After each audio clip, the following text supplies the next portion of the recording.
بسم اللہ الرحمن الرحیم۔ السلام علیکم۔ پروگرام علم و حکمت میں خوش آمدید۔ میں ہوں محمد حسن الیاس۔ ناظرین کرام، آج جس موضوع پر ہم غامدی صاحب سے استفادہ کریں گے وہ مسلمانوں کے معاشرے میں دو قیادتوں کی موجودگی ہے، ایک مذہبی قیادت ہے، ایک سیاسی قیادت ہے۔ 10 کے قریب ایسے بنیادی سوالات ہیں جو مذہبی قیادت کے ذہن میں لوگوں کے قلوب و اذہان میں پیدا ہوتے ہیں، غامدی صاحب سے پوچھیں گے۔ حزب سابق موجود ہے ہمارے ساتھ، جناب استاد جاوید احمد غامدی صاحب۔ غامدی صاحب بہت شکریہ آپ کے وقت۔ غامدی صاحب نے آپ کی زبانی اکثر اطلاقی معاملات میں بھی سنا ہے کہ مذہبی قیادت اس معاملے میں اس نتیجے تک پہنچی ہے، سیاسی قیادت کا ایک دوسرا لائے عمل تھا۔ اس پس منظر میں ذرا میں چاہتا ہوں کچھ اصولی طور پر چیزوں کو آپ سے سمجھوں۔ جو پہلا سوال ذہن میں اٹھتا ہے وہ یہ کہ قیادت تو پیدا ہونی ہے، سیاسی قیادت پیدا ہوگی اگر کسی معاشرے میں، مملکت میں کوئی نظم و نسق کو سنبھالے گا، اور مذہبی قیادت بھی پیدا ہوگی اس لیے کہ مسلمان دین کا علم حاصل کرنا چاہتے ہیں، بڑے علماء ہوں گے جن کا ایک اثر رسوخ ہوگا معاشرے میں۔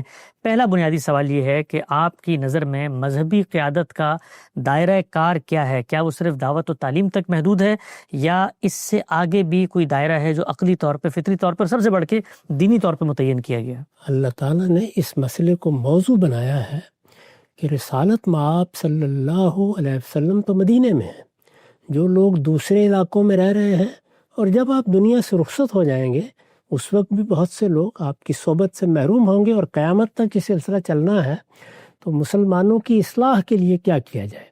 ظاہر ہے ان کی مذہبی اصلاح، دین سے متعلق جو ہدایت ان کو حاصل ہونی چاہیے، دین کے بارے میں جو رویے ان کے اندر پیدا ہونے چاہیے، جو چیزیں اللہ تعالیٰ کو ان کے افراد سے مطلوب ہیں یا ان کی جماعت سے مطلوب ہیں، وہ سب بار بار کی یاد دہانی کا تقاضا کرتے ہیں۔ تو اس میں یہ فرمایا کہ ما کان المؤمنون لینفروا کافہ، سب مسلمان اس مقصد کے لیے نہیں نکل سکتے۔ یہ وہی اصول ہے جس کو سورہ زخرف میں بیان کیا ہے کہ اللہ تعالیٰ نے لوگوں کو متفاوت صلاحیتیں دی ہیں، متفاوت ذوق دیے ہیں۔ ہر شخص نے اس دنیا میں اپنا کردار ادا کرنا ہے، کسی نے کاروبار میں، کسی نے ہنرمندی میں، کسی نے کسی خاص فن میں۔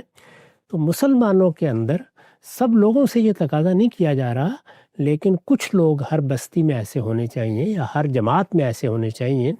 فلولا نفر من کل فرقۃ منہم طائفہ، جو نکلیں اور نکل کر لیتفقہوا فی الدین، وہ دین کا علم حاصل کریں، دین میں تفقہ پیدا کریں، دین کی بصیرت حاصل کریں، دین کی گہرائی میں اتریں اور دین کو سمجھیں، اور دین کو سمجھنے کے بعد وَلِيُنذِرُوا قَوْمَهُمْ إِذَا رَجَعُوا إِلَيْهِمْ، وہ اپنی قوم کو خبردار کریں جب ان کی طرف دین کا علم حاصل کر کے لوٹیں، لَعَلَّهُمْ يَحْذَرُونَ، اس لیے کہ وہ آخرت میں اللہ تعالیٰ کی گرفت سے بچ جائے۔ یہ لائے عمل مسلمانوں کے لیے خود اللہ تعالیٰ نے متعین کر دیا ہے، طے کر دیا ہے کہ ان کے اندر دین کے اچھے علماء پیدا ہونے چاہیے۔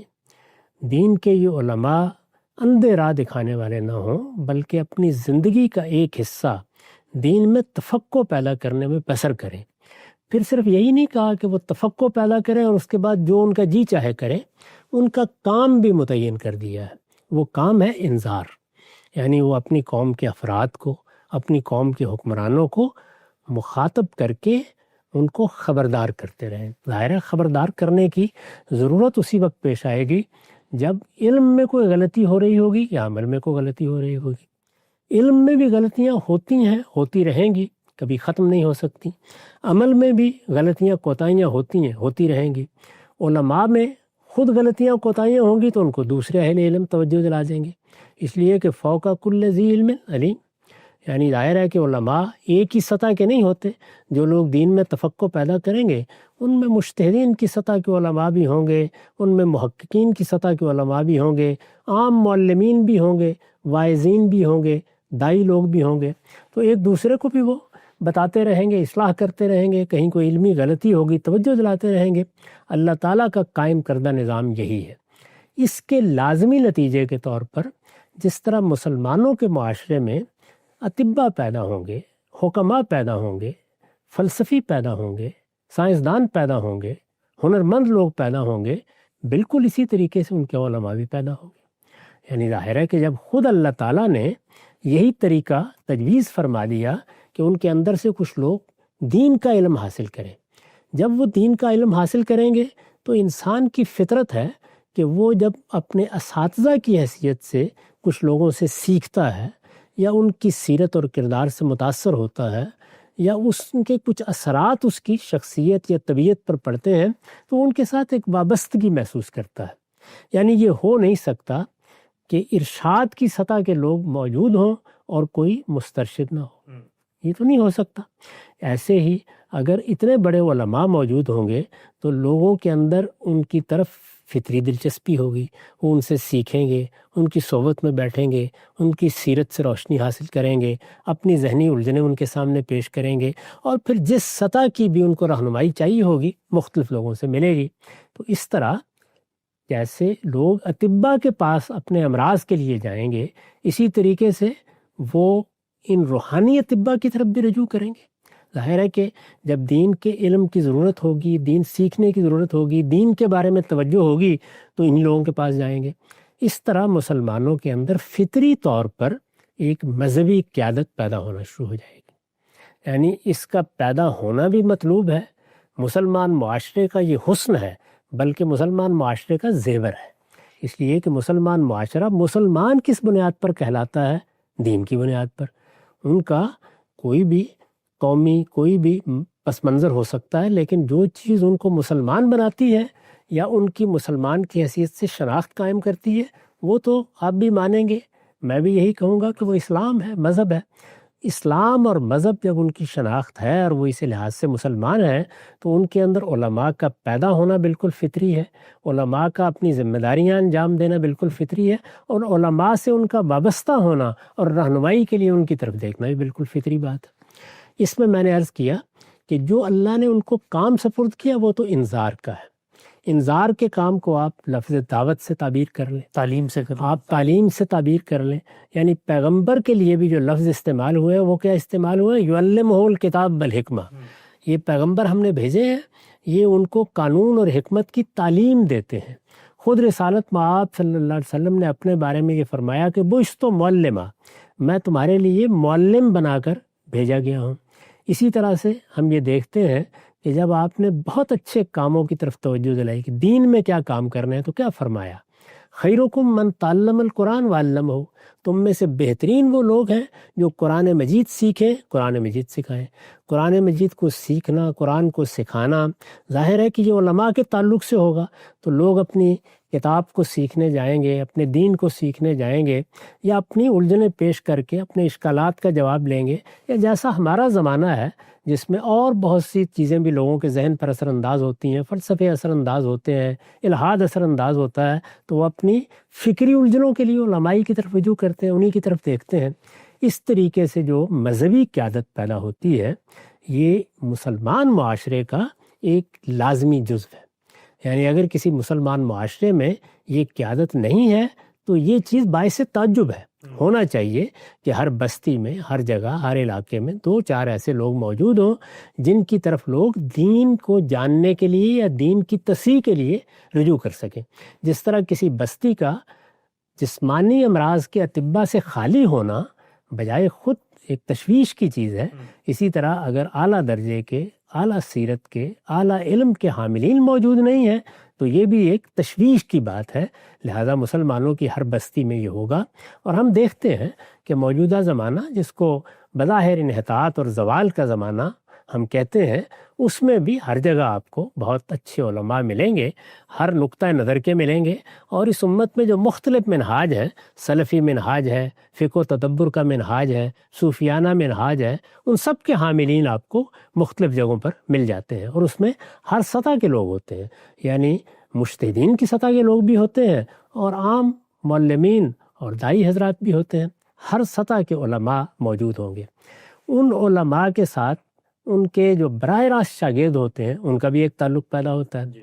ہمارے معاشرے میں البتہ ایک زائد چیز ہوئی ہے، اور میرے نزدیک اس زائد چیز کو بھی یہیں سمجھ لینا چاہیے، کیونکہ آگے جو معاملات زیر بحث آئیں گے ان پر اس کا اثر پڑا ہے۔ ٹھیک، وہ یہ ہے کہ عام طور پر مسلمان معاشروں میں یہ نہیں ہوا کرتا تھا کہ 2 یا 3 الگ الگ نظام تعلیم جاری ہیں، یعنی نظام تعلیم ایک سادہ صورت میں یا تو براہ راست اہل علم کے پاس جا کے ان سے پڑھنے کی صورت میں تھا، اور اگر اس نے کبھی پبلک تعلیم کی صورت بھی اختیار کی تو وہاں پر بھی وہ ایک ہی نظام تھا۔ ابتدا تو آپ ایک ہی جگہ سے کریں گے، یعنی لوگوں کو جو پہلے بنیادی چیزیں ہوتی ہیں جو ہر شخص کو جاننی ضروری ہیں وہ سکھائی جاتی ہیں، دنیا بھر میں ایسے ہی ہوتا ہے۔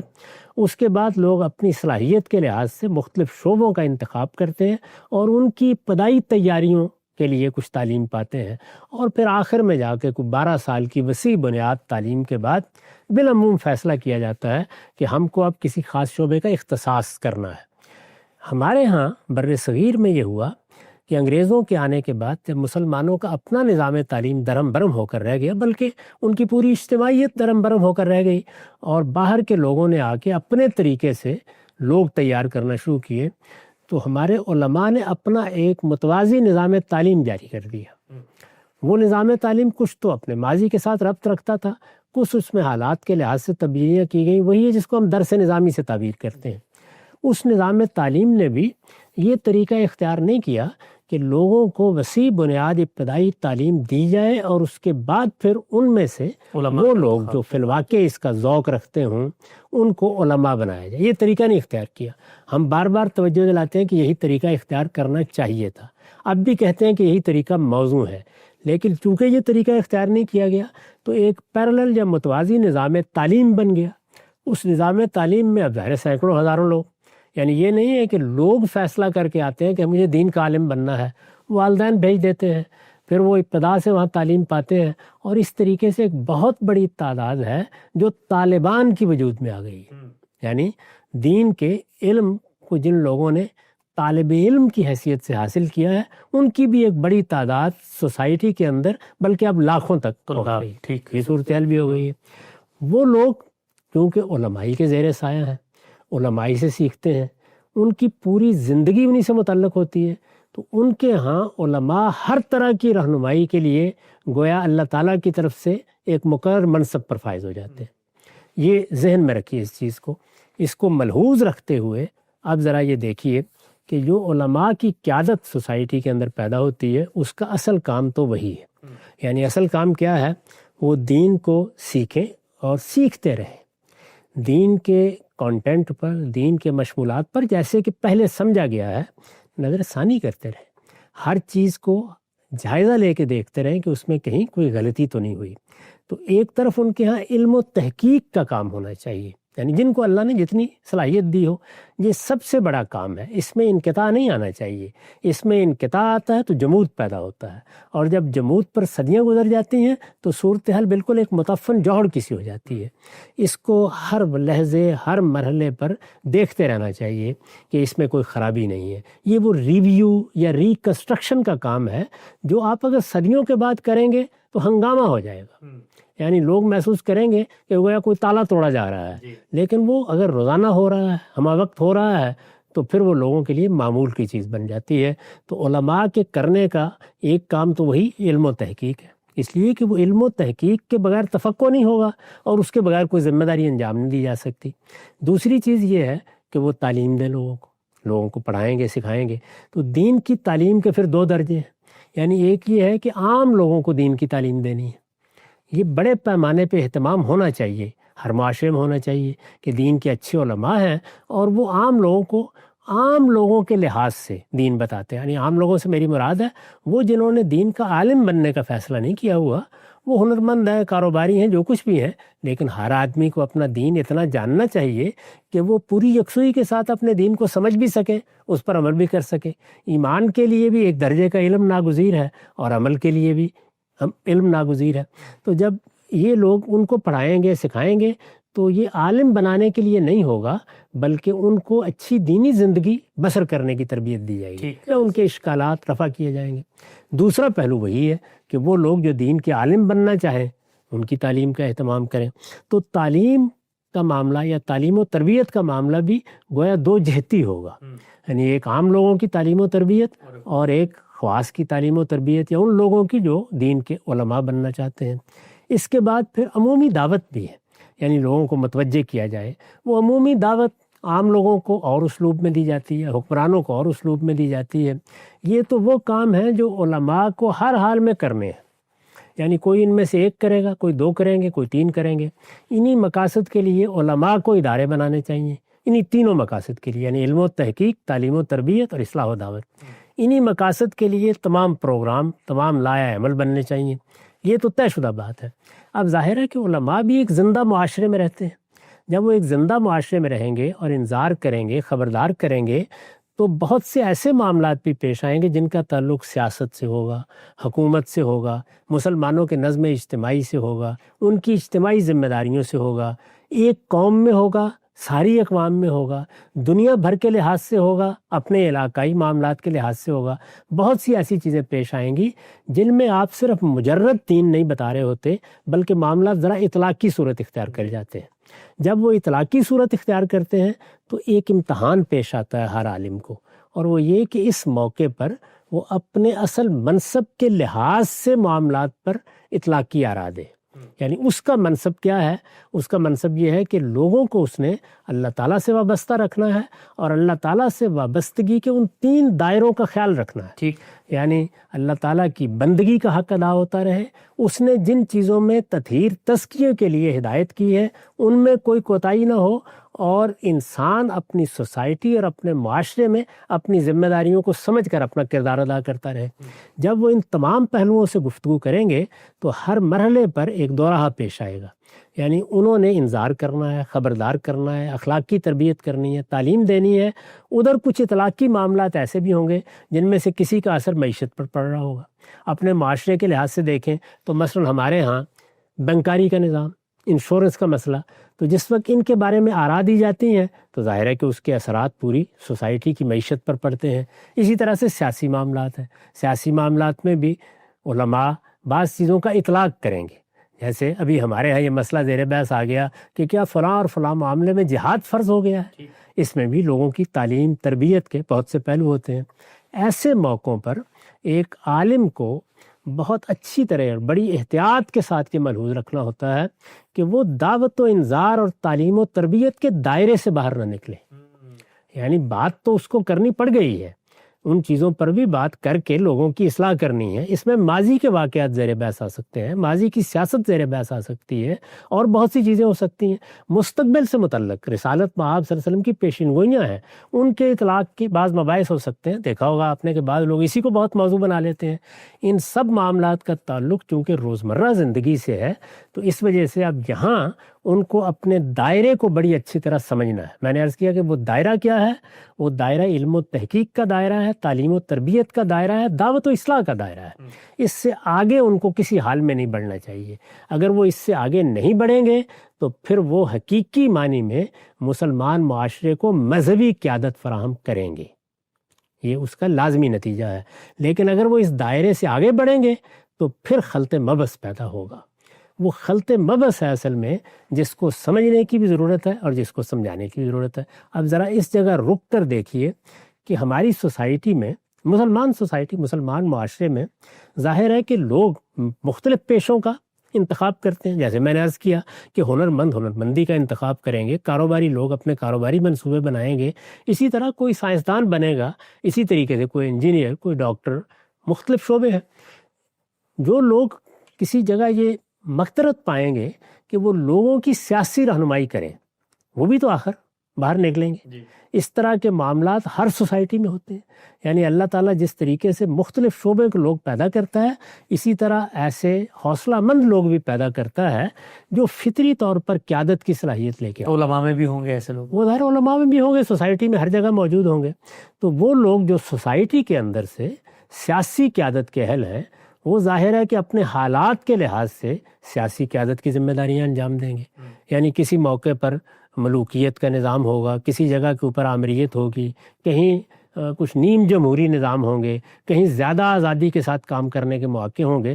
تو ہر سوسائٹی، جس طرح میں نے مذہبی لحاظ سے آپ کی خدمت میں یہ عرض کیا کہ مذہب کے علماء پیدا ہوں گے، اسی طرح سیاستدان بھی پیدا ہوں گے۔ سیاستدان پیدا ہوں گے تو وہ فطری طور پر سیاسی نوعیت کی سرگرمیاں بھی کریں گے۔ موقع ہوگا تو سیاسی جماعتیں بھی بنائیں گے، سیاسی تنظیمات بھی وجود میں آئیں گی، وہ سیاسی معاملات کے بارے میں آراء بھی قائم کریں گے، سیاسی پلیٹ فارم وجود میں آئیں گے تو ان آراء کا اظہار بھی کریں گے۔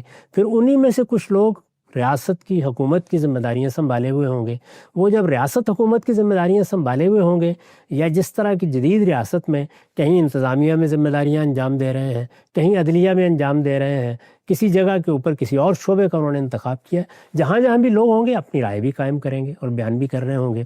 یہ وہ موقع ہے جس موقع پر ایک صورت تو یہ ہو سکتی ہے کہ سیاستدانوں نے اپنے لیے جو لائے عمل اختیار کیا ہے، جو انہوں نے آراء قائم کی ہیں، وہ معاشرے کو جس طریقے سے رہنمائی فراہم کر رہے ہیں، اس میں اور علماء کے ہاں کوئی خاص فرق نہیں ہے۔ یعنی وہ بھی یہی سمجھتے ہیں کہ یہ ٹھیک ہے، رہنمائی ہو رہی ہے، اگر تو صورتحال یہ ہے تو کوئی خرابی نہیں۔ لیکن اگر ایسا نہ ہو تو پھر ایک بڑی کشمکش مسلمان معاشرے میں پیدا ہوتی ہے۔ تو میرے نزدیک مسلمانوں کے معاشرے میں جو پچھلی 2 صدیاں گزری ہیں، اس کو اگر آپ ایک لفظ میں بیان کریں کہ اس کا سب سے بڑا مسئلہ کون سا ہے، تو میں یہ کہوں گا مسلمانوں کی مذہبی اور سیاسی قیادت کی کشمکش۔ یعنی مسلمانوں کی مذہبی اور سیاسی قیادت کو بڑی حد تک ہم آہنگ ہونا چاہیے۔ یعنی ہونا یہ چاہیے کہ وہ اپنے دائرے میں خدمت انجام دیں، سیاستدان لوگوں کی رہنمائی کریں، وہ سیاسی معاملات میں قوم کو جو سمت دکھانا چاہتے ہیں دکھائیں، اور علماء کی طرف سے اگر کوئی اخلاقی لحاظ سے، دینی لحاظ سے غلطی ہو رہی ہے تو توجہ دلا دی جائے اور لوگوں کی تعلیم و تربیت کا اہتمام رہے اور یہ معاملہ جاری رہے۔ یعنی اصل میں تو یہ سب چیزیں ایک ہی طریقے پر جاری ہونی چاہیے۔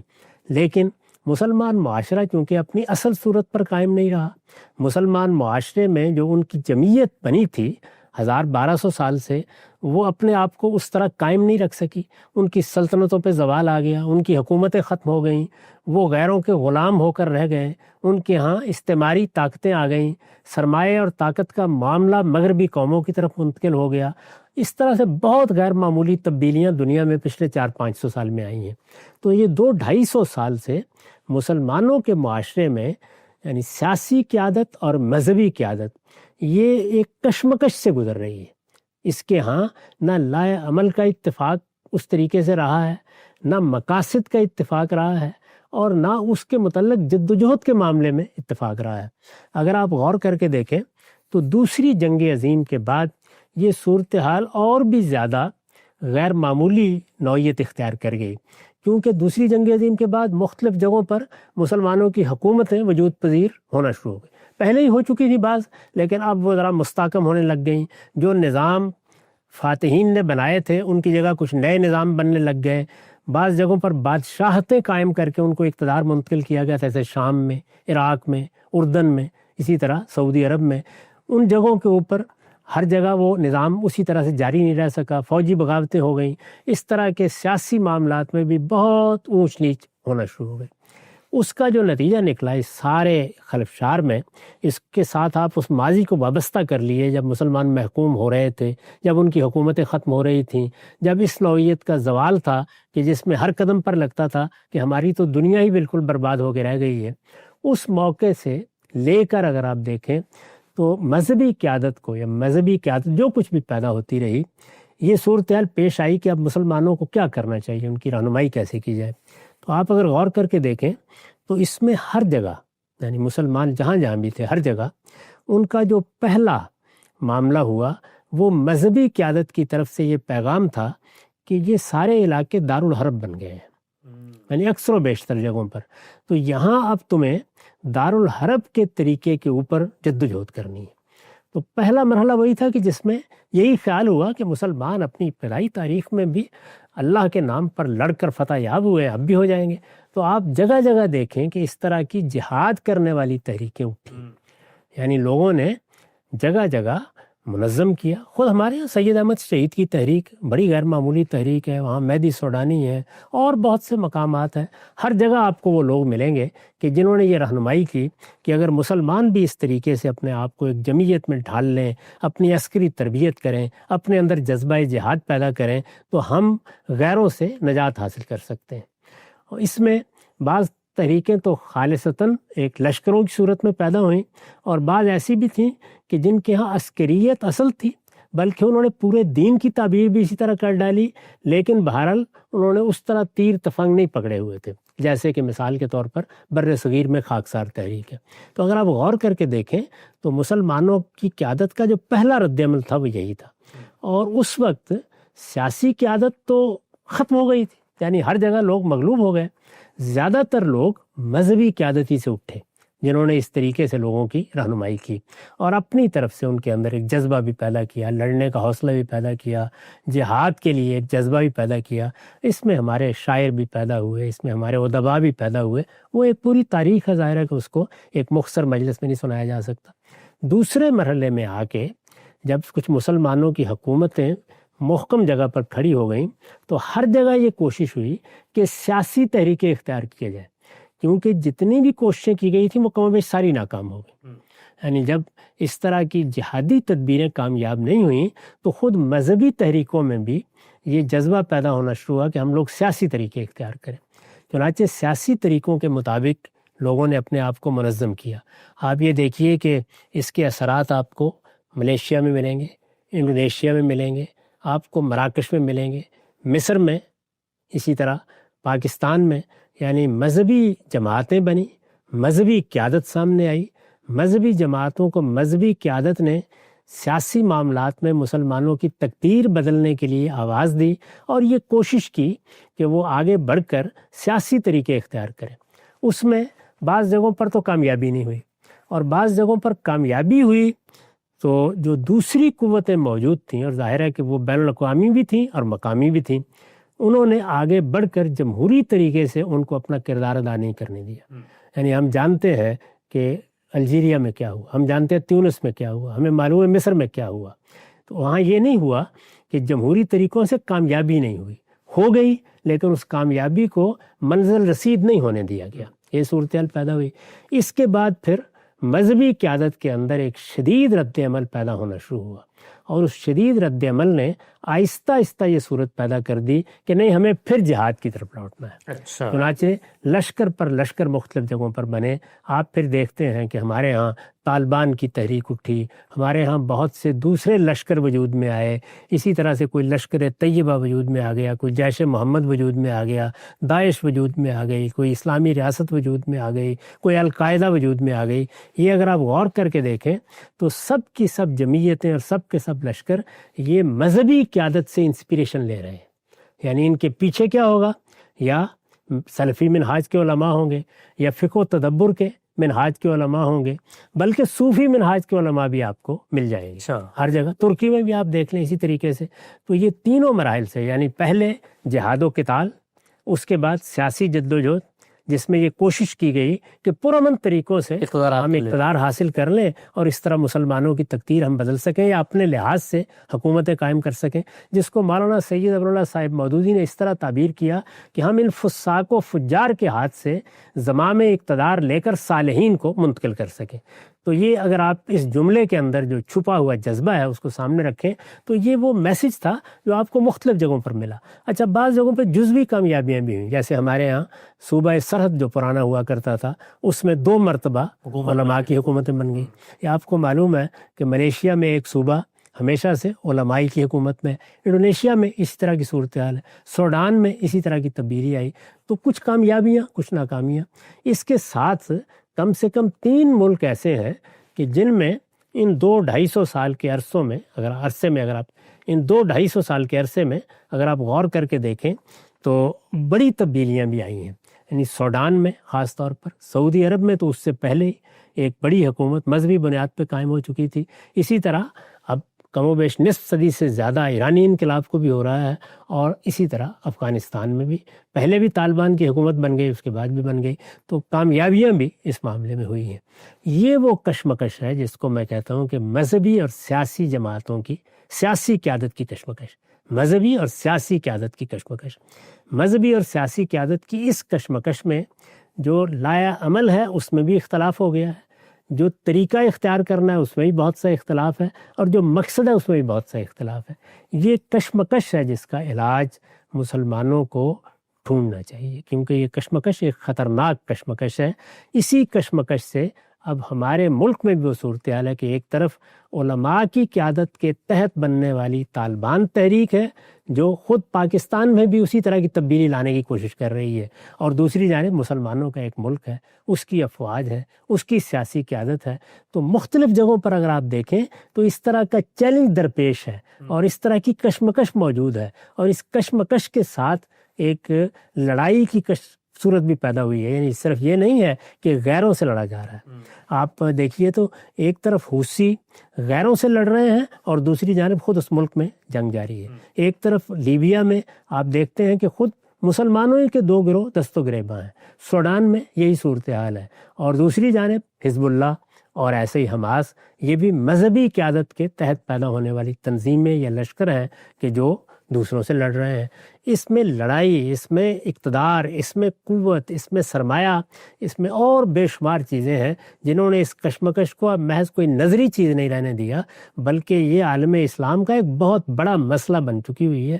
اس وجہ سے میں تو پچھلے 35 سال سے توجہ دلا رہا ہوں کہ اس کو نظری سطح پر بھی سمجھنے اور سمجھانے کی ضرورت ہے، عملی سطح پر بھی، ورنہ یہ کشمکش ہی مسلمانوں کو لے ڈوبے۔ ہم سب بہت ہی اہمیت کا حامل آج تجزیہ سامنے آیا ہے جو مذہبی قیادت اور سیاسی قیادت کے مابین ایک کشمکش ہے، جس کے مظاہر ہیں، جس کے آف شوٹس ہیں، جس کے بائی پروڈکٹس ہیں، جو ہمیں ہماری قومی سیاست میں اور یہ ملی معاملات میں ہر لمحے ہر لحظہ نظر آ رہے ہوتے ہیں۔ ہم سب ایک چھوٹا سا آخری سوال کر کے ہم اس گفتگو کا خاتمہ کرتے ہیں۔ یہ پورا آپ نے تاریخی منظرنامہ بتایا، اس میں ایک چیز کی طرف ذرا توجہ دلائیے گا کہ علماء کو 1000 سال انہی مسلمانوں کے معاشرے میں جوڈیشری کا منصب بھی ملا رہا، جس کے نتیجے میں جو اسٹیٹ لا تھا اس کو فارمولیٹ کرنا، اس کو بنانا، اس طریقے سے ریاست میں جو عدالتی سطح پر قیادت ہے وہ ان کے سپرد تھی، قاضی القضات بھی ہوا کرتے تھے۔ یہ جو معاملہ ہوا، اس معاملے نے بھی علماء کی جو نفسیات اس وقت ہے کہ سب چیزوں کا رپچر ہو گیا انگریزوں کے آنے کے بعد، تو اس کے نتیجے میں جو ایک بہت بڑی پاور ان کو حاصل تھی بہرکیف، وہ حاصل نہیں رہی ہے، دوبارہ اس کو حاصل کرنا ہے۔ یعنی جو اسٹیٹ کا اسٹرکچر بنا بنو امیہ کے بعد، اس میں ایک جگہ ان کے لیے بنا لی گئی۔ بنو عباس نے ابتدا ہی میں یہ چیز محسوس کر لی تو انہوں نے عدلیہ گویا علماء کے سپرد کر دی۔ تو اس طریقے سے علماء کو ریاست کے نظام میں بھی اپنا کردار ادا کرنے کا موقع ملا، تو چینلائز ہوئی انرجی۔ اس کے نتیجے میں ظاہر بات ہے کہ وہ کشمکش نہیں پیدا ہوئی، یعنی وہ کشمکش جو ابتدا میں ہو گئی تھی، اس وقت وہ کشمکش مذہبی قیادت کی نہیں تھی، بلکہ رسالت مآب صلی اللہ علیہ وسلم کے ساتھ تعلق کی بنیاد پر مسلمانوں کے اندر جو ایک جذبہ عقیدت پیدا ہوا، خاص طور پر آپ کے خاندان کے معاملے میں، اس کی کشمکش تھی۔ یعنی اگر اس کو بھی آپ مذہبی اور سیاسی کشمکش کے تناظر میں دیکھیں تو روح وہی ہے اس کی، اور یہ ہوتا ہے، ہمیشہ ایسے ہی ہوتا ہے۔ تو اس طرح کی کشمکش کو اس زمانے میں ایک خاص وقت کے بعد بڑی حد تک ختم کر دیا تھا مسلمانوں نے۔ لیکن پھر کیا ہوا؟ پھر یہ ہے کہ لمبے عرصے تک سلطنت عثمانیہ کا نظام بنا، بنو امیہ نے وہاں ہسپانیہ میں ایک دوسرا نظام بنا دیا، عباسیوں کا رہا، اور سلطنتیں وجود میں آئیں، مغلیہ سلطنت، تو ان سب میں کسی نہ کسی طریقے سے علماء کی قیادت کو ایک جگہ دے دی گئی، اور وہ زیادہ تر یا تو مشاورت کی جگہ تھی یا پھر وہ جوڈیشری کے معاملات تھے جو ان کے سپرد رہتے تھے۔ تو اسٹیٹ اسٹرکچر میں جو طبقہ بھی ہوگا، اگر آپ اس کے لیے کوئی جگہ بنا دیتے ہیں تو پھر بہت سے فتنوں سے آپ بچ جاتے ہیں۔ یہاں یہ ہوا ہے کہ مسلمانوں کو نظم ختم ہو گیا، وہ محکوم ہو گئے، اور صرف یہی نہیں ہوا بلکہ جہاں جہاں آزادی ملی، جیسی کچھ بھی آزادی ہے اس وقت، ظاہر ہے کہ میں تو کئی بار توجہ دلا چکا کہ وہ فاتحین نے ایک نیم خود مختاری کی صورت میں دی ہے، وہ جیسی کچھ بھی ملی اس میں ہم نے وہ پھر معاملے کو اس طریقے سے دیکھا نہیں ہے، اور جب اس طریقے سے معاملے کو نہیں دیکھا ہے تو دو قیادتوں کی کشمکش کا میدان بن گیا۔ یعنی اس کے لازمی نتیجے کے طور پر پھر یہ ہر جگہ آپ دیکھیں بالکل یہی تاریخ ہے۔ اس تاریخ میں دو چیزیں جن پر کسی موقع پہ گفتگو کریں گے، بنیادی مسئلہ ہے۔ وہ بنیادی مسئلہ یہ ہے کہ مسلمانوں کی سیاسی قیادت اپنی خارجہ پالیسی کے لحاظ سے اب جنگ کو موضوع نہیں سمجھتی۔ یہ نہیں ہے کہ کوئی جہاد معطل ہو گیا ہے، اپنے آپ کو اس قابل نہیں سمجھتی۔ وہ یہ چاہتی ہے کہ امن کی جو صورتحال میسر ہے اس سے فائدہ اٹھا کر مسلمانوں کی تعمیر کا کام کیا جائے۔ بتدریج مسلمانوں کی سیاسی قیادت اس نتیجے پر پہنچی ہے۔ مذہبی قیادت آج بھی اسی طریقے کو صحیح سمجھتی ہے جو اس نے ابتدا سے اختیار کر رکھا ہوا ہے۔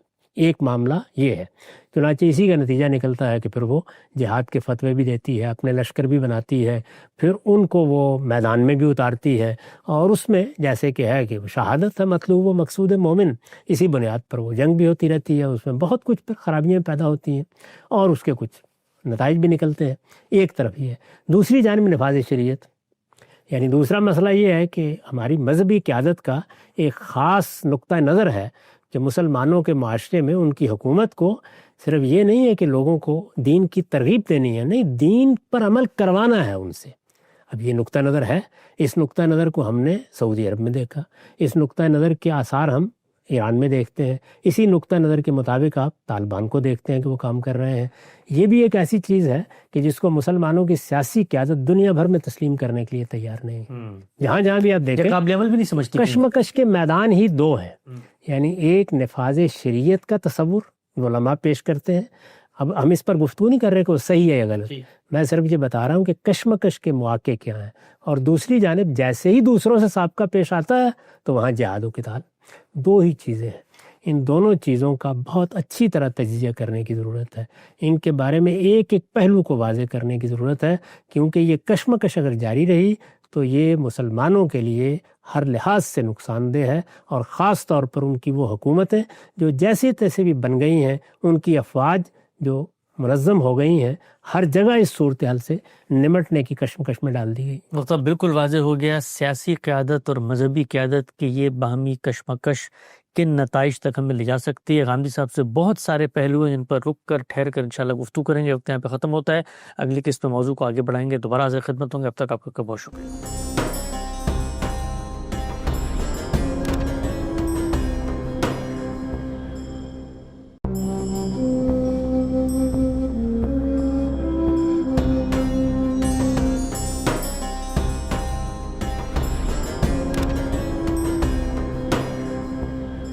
بسم اللہ الرحمن الرحیم، السلام علیکم۔ پروگرام علم و حکمت میں خوش آمدید، میں ہوں محمد حسن الیاس۔ ناظرین کرام، سیاسی قیادت اور مذہبی قیادت کے مابین جو کشمکش ہمیں نظر آتی ہے، خصوصاً مسلم ممالک کے اندر، ان ممالک کے اندر جن کو آزادی حاصل ہوئی، جہاں پر جمہوریت کا پودا کاشت کیا گیا، اور پھر اس کے بعد وہاں پر ایک نئی سیاسی قیادت ابھر کے آتی، میں دیکھتے ہیں کہ جو مذہبی قیادت ہے وہ ان کے ساتھ کنفرنٹیشن میں ہے، اور ہر وقت ہر معاملے کے اندر ایک نزاعی صورتحال سامنے آتی ہے۔ غام صاحب نے وہ پس منظر واضح کیا تھا، وہ محرکات واضح کیے تھے جس کی وجہ سے مذہبی قیادت میں اضطرابات پیدا ہوتے ہیں اور وہ سیاسی قیادت کے ساتھ برسر پیکار ہو جاتی ہے۔ آج کچھ اپلائیڈ سوالات غامدی صاحب کی خدمت پر رکھیں گے۔ ہمارے ساتھ حضرت صاحب ایک موجود ہیں، جناب جاوید احمد غامدی صاحب۔ السلام علیکم غامدی صاحب۔ وعلیکم السلام۔ ہم سے بہت شکریہ آپ کے وقت کا۔ ہم سب اس بحث میں گزشتہ دنوں ایک جملہ آپ کی زبانی ہم نے یہ سنا کہ جس میں کسی نے پوچھا کہ یہ جو جمعے کا ممبر ہے یہ کس کے لیے خاص کیا گیا ہے، تو ہم سب آپ نے فرمایا تھا کہ دین میں جو ترتیب قائم کی گئی وہ تو یہ تھا کہ حکمرانوں کو مسجد تک لایا جائے، لیکن ہم نے ترتیب الٹ دی اور مسجد میں بیٹھے ہوئے لوگوں کو ایوان اقتدار تک پہنچانے کا کام شروع کر دیا۔ اس سے جو ترتیب تھی وہ سب دھرم برہم ہو گئی۔ اسلام جو سیاسی قیادت چاہتا تھا اس کا ایک رابطہ وہ قائم کرنا چاہتا تھا مذہبی مراکز سے، مساجد سے، علماء سے، تاکہ وہ ان کی رہنمائی میں چلیں۔ جس وقت یہ رابطہ کٹ گیا اور مساجد کے اسٹیک ہولڈر خود ایوان اقتدار تک پہنچنا چاہنے لگے، تو اس کے نتیجے میں جو سیاسی قیادت تھی اس کی دینی تربیت کس درجے متاثر ہوئی، اس لیے کہ پہلے جن کے پاس اس نے رہبری کے لیے جانا تھا اب تو وہ اس کے مد مقابل اقتدار کے اصول میں سرگرداں ہیں۔ یہ بڑا حادثہ ہوا ہے، میں نے اسی کو سمجھانے کے لیے اس کشمکش کی پوری تاریخ سامنے رکھتی تھی۔ مذہبی اور سیاسی قیادت دونوں مسلم معاشرے کی ناگزیر ضرورتیں ہیں۔ ہم مسلمان ہیں، مسلمان کی حیثیت سے اسلام ہماری شناخت ہے، ہم اپنے دین سے وابستہ ہیں، ہم اس کو سمجھنا چاہتے ہیں، اس پر عمل کرنا چاہتے ہیں۔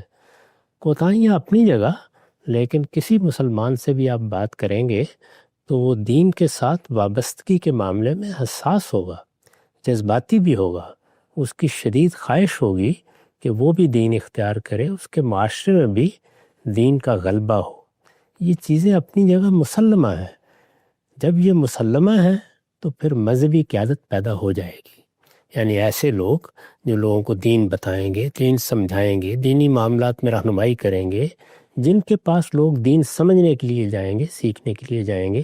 اسی کو میں نے واضح کرنے کی صحیح کی تھی۔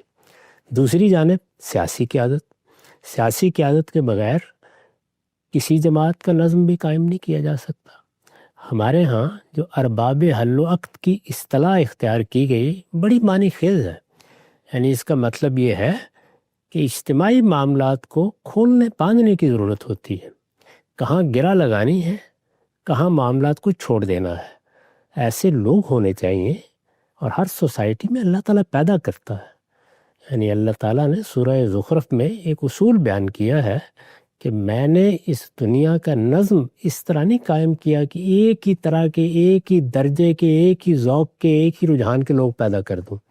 میں نے اس میں بڑا تفاوت رکھا ہے، اور اس سے مقصود یہ ہے کہ لیتخذ بعضهم بعضا سخریہ، تاکہ لوگ ایک دوسرے سے کام لے سکیں۔ اب اگر ہنرمند نہیں ہوں گے، اگر کاروباری لوگ نہیں ہوں گے، اگر معاشرے میں مختلف علوم و فنون کے ماہرین نہیں ہوں گے، تو معاشرے کو متوازن طریقے سے زندہ ہی نہیں رکھا جا سکتا۔ جس طریقے سے یہ سب لوگ ضرورت ہیں، اسی طرح سے سیاسی زعماء بھی ضرورت ہے، اور اللہ تعالیٰ وہ لوگ پیدا کرتا ہے۔ یعنی ایسا نہیں ہے کہ کبھی خلا واقع ہو جاتا ہے، وہ ہر وقت پیدا کرتا ہے۔ اگر آپ دنیا میں اللہ تعالیٰ کی تخلیقی قوت کو دیکھیں تو وہ جس وقت چیزوں کو پیدا کر رہی ہے، خاص طور پر انسانوں کے معاملے میں، تو وہ پورا توازن ملحوظ رکھتی ہے۔ میں نے کئی مرتبہ توجہ دلائی ہے کہ کیا ایسے ہوا ہے کہ لوگوں کے ہاں صرف لڑکے ہی لڑکے پیدا ہو رہے ہیں، یا صرف لڑکیاں ہی پیدا ہو رہی ہوں؟ اللہ تعالیٰ نے مرد و عورت کو ایک توازن کے ساتھ پیدا کیا ہے، اس توازن کو قائم رکھتا ہے۔ بالکل اسی طرح سے کسی معاشرے کی ضرورت کون لوگ ہیں؟ علماء ہیں، سائنسدان ہیں، اطباء ہیں، مہندس ہیں، مختلف شعبوں کے ماہرین ہیں، کاروباری لوگ ہیں، ہنرمند ہیں، ایسے ہی سیاسی زعماء ہیں۔ تو یہ اللہ تعالیٰ پیدا کرتا ہے، کس کو مواقع ملے، کس کو نہیں مواقع ملے، معاشرے کا نظام کتنا اس پر اثر انداز ہو گیا، اس سے خرابیاں پیدا ہوتی ہیں۔ ورنہ اللہ تعالیٰ کے ہاں اس معاملے میں وہ توازن ہمیشہ قائم رکھا جاتا ہے۔ اسی کو قرآن نے بیان کیا ہے کہ ہم نے زمین و آسمان کو بنایا ہے تو اس میں ایک میزان رکھ دی ہے۔ وہ میزان جس طریقے سے مادی دنیا میں ہے، اسی طریقے سے نفسی دنیا میں بھی ہے، اور اسی میزان کو اللہ تعالیٰ برقرار رکھے ہوئے ہیں۔ جب اس میں عدم توازن ہوتا ہے تو پھر خرابی پیدا ہوتی ہے۔ تو اللہ تعالیٰ تو لوگ پیدا کر رہے ہیں، اب یہ کہ ہر ایک کو اپنی جگہ کام کرنا چاہیے۔ جس چیز کی طرف میں نے توجہ دلائی وہ یہ ہے کہ کشمکش اس وقت پیدا ہوگی جب ایک دوسرے کو پیچھے دھکیلنے کی کوشش کرے گا۔ اگر سب کے لیے میدان واضح ہے، کام کرنے کے ذرائع موجود ہیں، مقاصد بالکل متعین ہے، تو پھر بھی کشمکش ہو جاتی ہے۔ کشمکش کی ایک اور وجہ بھی قرآن نے بیان کی ہے کہ وہ بغیم بینہم ہوتی ہے، لیکن یہ کہ اس کے مواقع پھر بہت کم ہو جاتے ہیں۔ اس مقصد کے لیے ہمیں یہ صحیح کرنی چاہیے کہ ہم علماء سے یہ درخواست کریں، یا مذہبی قیادت کہہ لیجئے، کہ وہ اپنے اصل کاموں ہی کو ہمیشہ ہدف بنائیں۔ وہ اصل کام میں نے متعین کر کے آپ کو بتایا تھا کہ وہ علم و تحقیق ہے، تعلیم و تربیت ہے، اصلاح و دعوت ہے۔ انہیں اپنی تمام سرگرمیوں کا محور انہی چیزوں کو رکھنا چاہیے۔ جب وہ دیکھیں کہ معاشرے میں خرابی ہے تو اپنے اسی اصل کام کو اختیار کریں جس کے لیے اللہ تعالیٰ نے قرآن مجید میں کہا ہے کہ علماء پیدا ہونے چاہیے، یعنی خبردار کرنا، چیزوں کے بارے میں لوگوں کو تربیت دینا، ان کی تعلیم کا اہتمام کرنا، ان کے ذہنی اشکالات کو دور کرنا۔ اس مقصد کے لیے تصنیفات ہوں گی، گفتگویں ہوں گی، مکالمے ہوں گے۔ یہ سب ذرائع جو اللہ تعالیٰ نے پیدا کر دی ہیں اور موجودہ زمانے میں بڑے مؤثر ہیں، ان کو اختیار کر کے اپنی بات پہنچائیں گے، تو وہ اس جگہ اپنے آپ کو محدود کرنے کی صحیح کریں۔ اور دوسری جانب جو ارباب سیاست ہیں یا ارباب حل وقت کہہ لیجئے، یا مسلمانوں کے حکمران ہیں، ان کو یہ دیکھنا چاہیے کہ سوسائٹی کے اسٹرکچر سے استعمار نے مذہبی قیادت کو پرے دھکیل دیا ہے۔ یعنی وہ ایسے نہیں تھی۔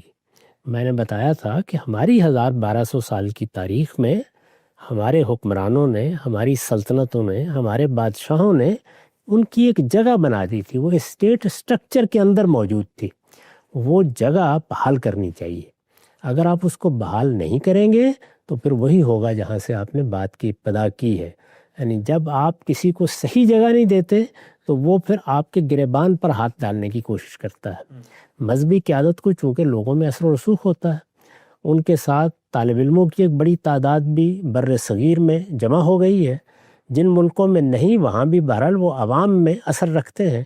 چنانچہ جس وقت وہ کسی چیز کے بارے میں یہ طے کر لیتے ہیں کہ یہاں آپ کشمکش کرنی ہے، تو ان کے پاس اس کے مواقع ہوتے ہیں، اور وہ کشمکش جب پیدا ہوتی ہے تو اس کو روکنا اتنا آسان کام نہیں ہوتا۔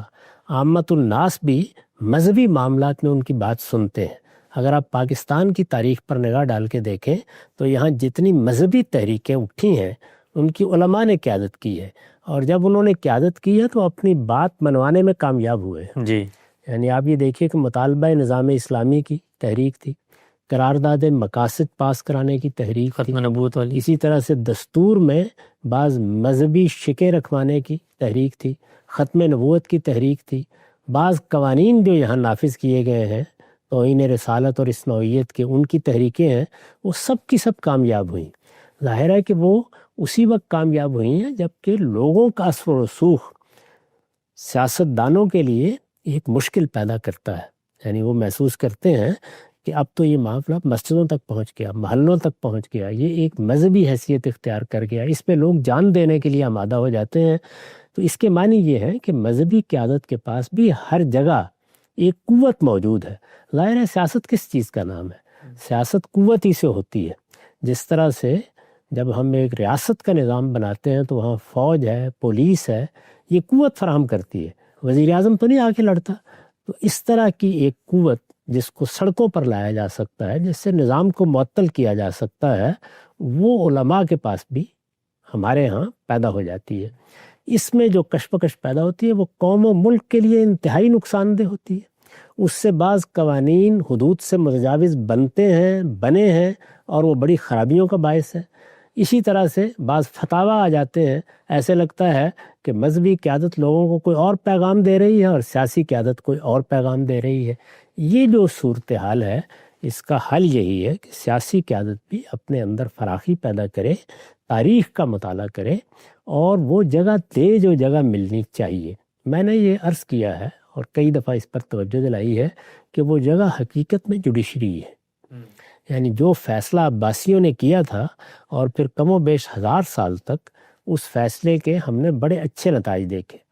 علماء میں جو قیادت بھی پیدا ہوگی، اگر آپ تجزیہ کر کے دیکھیں تو اس سے قطع نظر کہ کس نوعیت کے علماء ہیں، مجتہدین ہیں، محققین ہیں، معلمین ہیں، یا اصلاح و دعوت کا کام کرنے والے لوگ ہیں، ان میں طبیعت اور افتاد طبع کے لحاظ سے 3 طرح کے لوگ ہوتے ہیں۔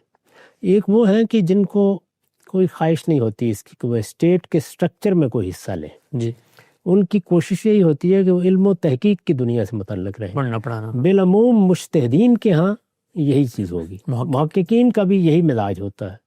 اس سطح کے لوگوں کو آپ دیکھیے، انہوں نے تاریخ میں کبھی کشمکش نہیں کی، وہ اپنا کام کرتے رہتے ہیں، اور ان کو بلکہ اگر ریاست کے نظام میں لانے کی کوشش کی جائے تو مزاحمت کرتے ہیں۔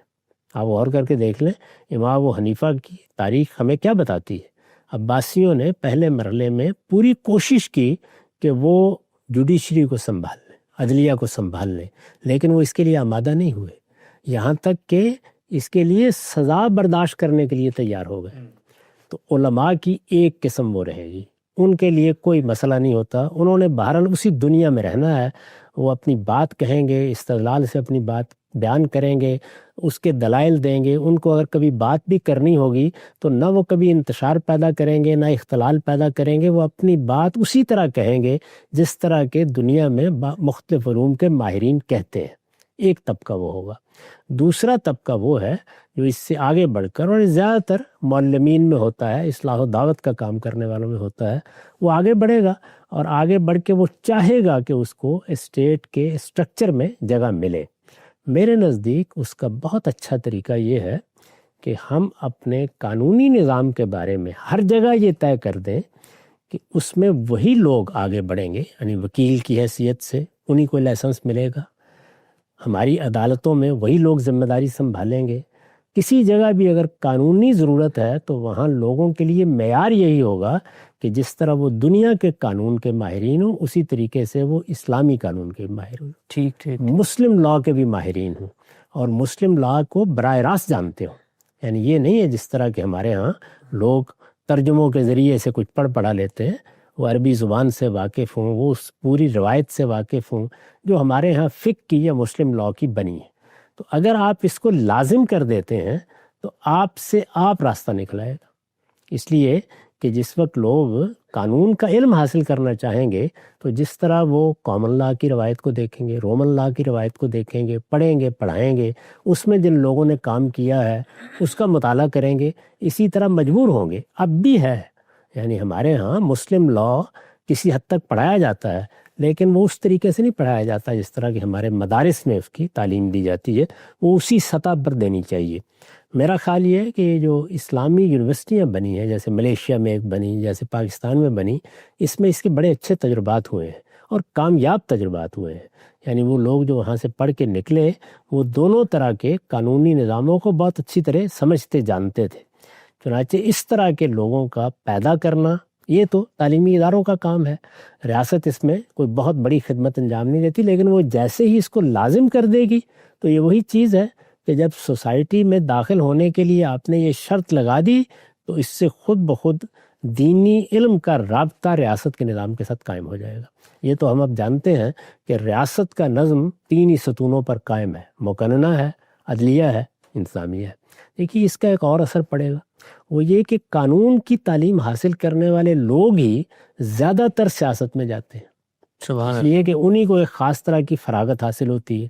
یہ پچھلے 200-250 سال کا تجربہ یہی ہے, کیونکہ انہی 200-250 سالوں میں جمہوریت, اس کے لیے جد و جہد, سیاسی جماعتیں یہ وجود میں آئی ہیں. تو اس میں اگر آپ دیکھیں تو سب ماہرین قانون ادھر گئے ہیں.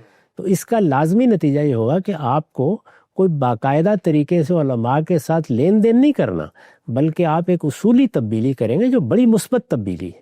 یعنی خود آپ دیکھیے کہ اگر ہمارے ہاں ایسے لوگ قانون کی ذمہ داریاں انجام دیتے ہیں, وہی ہمارے وکلاء ہیں, وہی ہمارے ہاں جج ہیں, قاضی ہیں, جن لوگوں کو نہ صرف یہ کہ جدید قانون پر عبور ہے بلکہ وہ فقہ کی پوری روایت سے بھی واقف ہے, مسلم لا کہہ لیجیے آپ, اس کی پوری روایت سے واقف ہے, اس کو براہ راست سمجھتے ہیں, اس کے ماخذ تک ان کی رسائی ہے, اس کو خود پڑھ سکتے ہیں, اس کی تنقیح کر سکتے ہیں.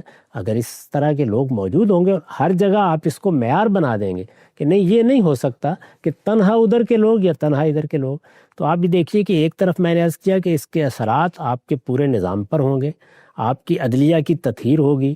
عدلیہ کی تطہیر میں اور بھی بہت سے کام کرنے کے ہیں, میں کئی مرتبہ عرض کر چکا ہوں کہ اس میں آگے بڑھ کر ہمیں وہ نظام اختیار کر لینا چاہیے جس میں جج یا قاضی بنیادی کردار ادا کرتا ہے, یعنی انکویزیٹوریل. اس نظام کو ہم اختیار کریں گے تو ہماری روایت کے بھی قریب ہوگا, اور جو انصاف کو مسائل درپیش ہے وہ بھی بڑی حد تک اس سے حل ہوں گے. کسی قوم کے عرف کو, کسی قوم کی تاریخ کو, کسی قوم کے ذہنی تصورات کو نظر انداز کر دیا جائے تو انصاف دینا بھی ممکن نہیں رہتا. پھر میں نے جس طرح کی عرض کیا, اس کے اثرات آپ کی انتظامیہ پر بھی ہوں گے, کیونکہ یہیں سے آپ کی پارلیمنٹ کے لوگ جائیں گے, وہی انتظامی مقاصد کے لیے سیاست میں حصہ لینا چاہیں گے. تو ہر طرح وہ لوگ سامنے آئیں گے جو مذہبی علم سے, مذہبی پس منظر سے, مسلمانوں کے تاریخی علوم سے, ان کے علم کی تاریخ سے, ان کی علمی روایت سے واقف ہوں گے. یہ آپ کریں گے, اس کے اثرات آپ کے مدرسوں کے نظام پر بھی جائیں گے, اس لیے کہ ان کو بھی پہلے بھی وہ فقہ ہی زیادہ تر پڑھاتے ہیں, ان کو بھی یہ پھر کرنا پڑے گا کہ جس طریقے سے وہ فقہ کی تعلیم دے رہے ہیں اسی طریقے سے جدید قانون کی بھی تعلیم دیں. تو اس طرح سے ہم اپنی پوری سوسائٹی کو ریفارم کر سکیں گے, یعنی ان مقاصد کے لیے جس میں یہ کشمکش ہمارے معاشرے میں سے ختم ہو. یہ ضروری ہے کہ ریاست اس جانب بڑھے. جیسے ہی وہ اس جانب بڑھے گی تو خود بخود جگہ بن جائے گی. پھر ایک دوسری جگہ بھی ہے, وہ جگہ ہے مساجد کا نظم. یعنی ہمارے ہاں چونکہ یہ طے ہے, ہماری شریعت میں طے ہے کہ مساجد کا نظم, خاص طور پر جامع مساجد کا نظم, یہ مسلمانوں کے ارباب حل وقتی کے پاس ہوگا. وہ آئیں گے جمعہ کا خطبہ دیں گے, وہ آئیں گے عیدین کا خطبہ دیں گے, اور وہی ہیں کہ جو اگر نہیں کسی وقت آ سکیں گے تو اپنا کوئی نمائندہ مقرر کریں گے. اب چونکہ ریاست کا نظام بہت وسیع ہو چکا ہے, 2-4 جگہ نہیں ہوتی, چھوٹے چھوٹے شہروں تک میں یہ سب معاملات ہوتے ہیں, تو اس کا یہ لازمی نتیجہ نکلے گا کہ ان کو بھی اپنی نمائندگی کے لیے علمائی کا انتخاب کرنا, جی وہ بھی یہی چاہیں گے. تو اس کا نتیجہ یہ نکلے گا کہ خود ریاست کے نظام کا وہ حصہ بھی بن جائیں گے. یہ تیسری چیز ہے. یعنی پہلی چیز تو یہ ہے کہ وہ علماء جو یہ چاہیں گے ہی نہیں کہ وہ یہ کام کریں، وہ آپ علم و تحقیق کے ساتھ وابستہ رہیں گے اور اپنی دنیا میں اپنا کام انجام دیتے رہیں گے. جو ریاست کے اسٹرکچر کا آزادی کو قائم رکھ کے حصہ بننا چاہتے ہیں وہ عدلیہ کا رخ کریں گے، اور جو اس سے بھی آگے بڑھ کے ریاست کے تحت کام کرنے کے لیے آمادہ ہو جائیں گے یا حکومتوں کے تحت کہہ لیجیے کام کرنے کے لیے آمادہ ہو جائیں گے، وہ اس شعبے کا انتخاب کر لیں گے. تو میرے نزدیک یہ طریقہ ہے کہ آپ علم کو، مسلمانوں کی مذہبی قیادت کو یا مذہبی علم کو ریفارم بھی کر دیں گے، اس کی تطہیر بھی کریں گے، اور یہ بڑے فطری طریقے سے ہوگی. اس کے لیے آپ کو کوئی کشمکش مول لینے کی ضرورت نہیں، اور نظام کا حصہ بنانے میں آپ کامیاب بھی ہو جائیں گے. اس کے بعد صرف ایک چیز باقی رہ جائے گی، اور وہ یہ کہ اس کشمکش کے زمانے میں جو تجاوز ہو چکا ہوا ہے، اور وہ تجاوز ایک طرح کی اب حکمت عملی بن گیا ہے، اس کی اصلاح کی جائے. وہ فکری جدوجہد سے ہوگی. دو ہی چیزیں ہیں، میں نے پچھلی نشست میں آخر میں عرض کر دیا تھا، نفاذ شریعت کا تصور، جہاد کا تصور. یہی دو چیزیں ہیں جو کشمکش کا باعث بنتی ہیں. ان کے معاملے میں صحیح نقطہ نظر واضح کیا جائے. یعنی جہاد کیا ہے، یہ کب لازم ہوتا ہے، یہ کس مقصد کے لیے کیا جاتا ہے، اس میں جو غلطی ہوئی ہے اور جس طریقے سے اس کو علماء کے فتوے کا ذریعہ بنا لیا جاتا ہے، اس کی اصلاح کی جائے. اور نفاذ شریعت کے معاملے میں اس چیز کی اصلاح کی جائے، اور وہ فکری جدوجہد سے ہوگی کہ نفاذ شریعت کی تعبیر ہی مغالطہ انگیز ہے. ہمیں شریعت پر عمل کی دعوت دینی ہے. ہمارے دین میں یہ طریقہ اختیار نہیں کیا گیا کہ کسی حکومت کو، ریاست کو یہ حق حاصل ہے کہ دین کی اپنی تعبیر وہ لوگوں پر بالجبر نافذ کر دے. یہ حق سرے سے حاصل ہی نہیں ہے. اور اس کا جب کبھی بھی اظہار ہوا ہے، خواہ وہ سعودی عرب میں ہوا ہو، خواہ وہ ایران میں ہوا ہو، اس سے صرف فساد پیدا ہوا ہے، خرابی پیدا ہوئی ہے. یہ اصل میں خود دین کے حدود سے تجاوز ہے. تو اس چیز کو سمجھانے کی صحیح کی جائے. اس کے بعد پھر ظاہر ہے کہ سیاسی قیادت بھی جب اپنا کام کرنا شروع کرے گی اور ان چیزوں کے بارے میں کشمکش ختم کر دے گی، تو اس کا لازمی نتیجہ استحکام کی صورت میں نکلے گا. اور یہی اس وقت ہماری ضرورت ہے. یعنی پوری اسلامی دنیا کے 57 ملکوں میں فوجیں بھی ہیں، پولیس بھی ہے، ملک بھی مل گئے ہیں. نیم خود مختاری صحیح عالمی سطح پر بھی حاصل ہے. اصلی چیز کیا ہے جو خرابی کا باعث بنتی ہے؟ وہ ہے عدم استحکام. وہ استحکام، سیاسی استحکام، پولیٹیکل سٹیبلٹی حاصل ہونی چاہیے. اور وہ چیز ہے جس کو حاصل کرنے کے لیے اس کشمکش کا فکری سطح پر خاتمہ بھی ضروری ہے. وہ ان دونوں چیزوں کی تنقید سے ہوگا. پے در پے اس معاملے میں شریعت کا مطالعہ کرایا جائے، سمجھایا جائے، استدلال کیا جائے، تاکہ لوگوں کا زاویہ نظر تبدیل ہو جائے. اور یہ جو اقدامات ہیں یہ کیے جائیں تو یہ کشمکش کا خاتمہ ہماری معیشت کے لیے ضروری ہے، معاشرت کے لیے ضروری ہے، تہذیبی ارتقاء کے لیے ضروری ہے، دنیا میں سرفرازی کے لیے ضروری ہے. یہ ختم ہوگا تو سیاسی استحکام ہوگا، سیاسی استحکام ہوگا تو معیشت ترقی کرے گی، معیشت ترقی کرے گی تو ملک اپنے پاؤں پر کھڑے ہوں گے. اور پھر ہم یہ خواب دیکھ سکتے ہیں کہ علم و اخلاق میں بہتری پیدا کر کے ہم دنیا میں اپنی تہذیب کے غلبے کی جدوجہد کر سکتے ہیں. اب تو بہت ہی خوبصورتی سے آپ نے وہ پورا کا پورا ایک لاعمل ایک تصویر پیش کی ہے کہ کیسے جو یہ کشمکش ہے اس کا خاتمہ کیا جا سکتا ہے. جو 3 نکات ہیں کہ 3 درجے کے علماء ہوتے ہیں. پہلے علم و تحقیق والے، وہ لکھنے پڑھنے میں مصروف رہتے ہیں، اور دوسرے جو 2 ہیں ان کو ہم کیسے اسٹرکچر کے اندر ایڈجسٹ کر سکتے ہیں، ان کی انرجیز کو چینلائز کر سکتے ہیں. قانون کی دنیا میں وہ آئیں گے، وکلاء بنیں گے، جوڈیشری کا نظام دیکھیں گے، اور اسی طریقے سے مساجد کا انتظام سنبھالیں گے. صاحب اس سے وہ بڑا مسئلہ بھی حل ہوتا ہے جو معاش کا ہے. ہم یہ دیکھتے ہیں کہ لوگ عام طور پہ کہتے ہیں بھئی یہ تو سوسائٹی کے اوپر بوجھ بن گیا ہے طبقہ، اور پھر سوسائٹی سے وہ وصول کیا جاتا ہے، اور اتنی بڑی تعداد افراد کی پیدا ہوتی ہے. اس کے نتیجے میں کیریئر اورینٹڈ لوگ پیدا ہوں گے. گویا عالم بھی وہ بنے گا کہ جس کو قانون میں دلچسپی، اور قانون ہی اس کا کیریئر بن جائے گا، اور وہ اس کا ذریعہ آمدن بھی ہوگا. یہ جو پہلا طبقہ ہے اس کا ذریعہ آمدن کیا ہوگا؟ وہ کیسے گزر بسر کرے گا؟ وہ ہمیشہ تعلیم و تدریس ہی رہا ہے. دیکھیے تعلیم و تدریس کے ادارے ختم نہیں ہو جائیں گے. جب ایک شخص عالم بنتا ہے اور وہ آزاد رہنا چاہتا ہے، اس کی یہ خواہش نہیں ہوتی کہ وہ اسٹیٹ اسٹرکچر کا حصہ بنے، نہ اس نوعیت کی ذمہ داریاں وہ اپنے لیے قبول کرتا ہے جس طرح کہ میں نے عرض کیا. تو اس طرح کے لوگوں کے لیے بہترین معاش تعلیم و تدریس ہے. تعلیم و تدریس کے مواقع یونیورسٹیوں میں بھی ہوں گے، کالجوں میں بھی ہوں گے، نیچے کی تعلیم میں بھی ہوں گے. دینی علوم کی درسگاہیں بنیں گی، اور اختصاص کی درسگاہیں اس کے نتیجے میں اور بھی محکم بنیادوں پر قائم ہوں گی. اس میں بھی اس کے مواقع موجود ہوں گے. علمی ادارے بھی ریاست میں بنتے ہیں، قوموں کے لیے تعمیر کا ذریعہ بنتے ہیں، اس میں بھی ان کے مواقع ہوں گے۔ تو اس وجہ سے علماء کا پیشہ وہی ہو سکتا ہے، اور کوئی چیز اس درجے کے علماء کا پیشہ کبھی نہیں بن سکی۔